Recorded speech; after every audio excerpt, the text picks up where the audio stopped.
Hello student, this is Rakesh Kumar Rai. Welcome to our channel zoom knowledge. Student, आज हम लोग class 6 का इंपॉर्टेंट चैप्टर पढ़ने जा रहे हैं। ज्योग्राफी का इंपॉर्टेंट चैप्टर है four realms of the earth, यानी major domains of the earth भी इसको बोला जाता है। मतलब ये चैप्टर का नाम है। इसके दो नाम से हम लोग जान सकते हैं, या तो आप major domains of the earth कहिए या फिर four realms of the earth कह सकते हैं। यानी four realms of the earth का मतलब होता है पृथ्वी के 4 प्रमुख परिमंडल, और पृथ्वी के ये जो फोर डोमेन्स ऑफ द अर्थ है, इसका मतलब ही सेम ही है लगभग, पृथ्वी के प्रमुख परिमंडल।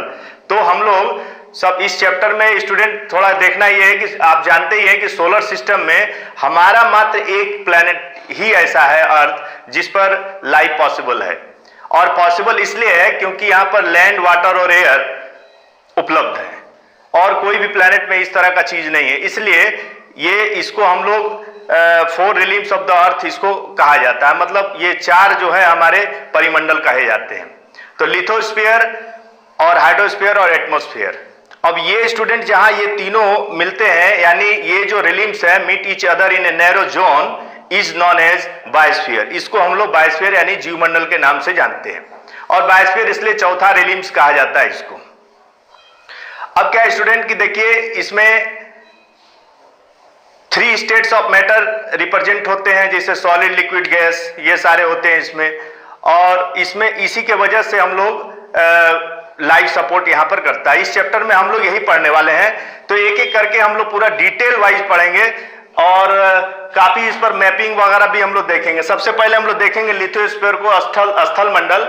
यानी स्थल मंडल में हम लोग 7 कंटिनेंट पढ़ने वाले हैं: Asia, Africa, north America, south America, Antarctica, Europe और ऑस्ट्रेलिया। इसके बारे में पूरा डिटेल स्टूडेंट इस चैप्टर में हम लोग कवर करेंगे।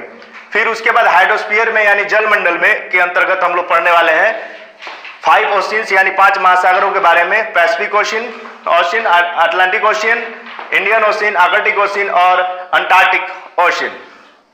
और स्टूडेंट हम लोग एटमॉस्फेयर यानी वायुमंडल में हम लोग पढ़ेंगे। वायुमंडल के जो परत होते हैं, यहाँ ऊपर देखे होंगे, इसमें जो विभिन्न परतें हैं, जो लेयर्स होते हैं, जैसे नीचे से ऊपर जाएंगे, ये काफी हम इसका मैप डायग्राम के थ्रू इसको समझाने का पूरा प्रयास करेंगे। टोरोस्फीयर, स्ट्रेटोस्फीयर, मेसोस्फीयर, थर्मोस्फीयर और एक्सोस्फीयर। ये इसको हिंदी में भी बताएंगे ताकि आप इजीली इसको समझ सके, और इसका पूरा डिटेल हम लोग स्टडी करने वाले हैं इस चैप्टर में। बहुत इंपॉर्टेंट चैप्टर है स्टूडेंट, इसको आप मिस मत करिएगा। Thank you.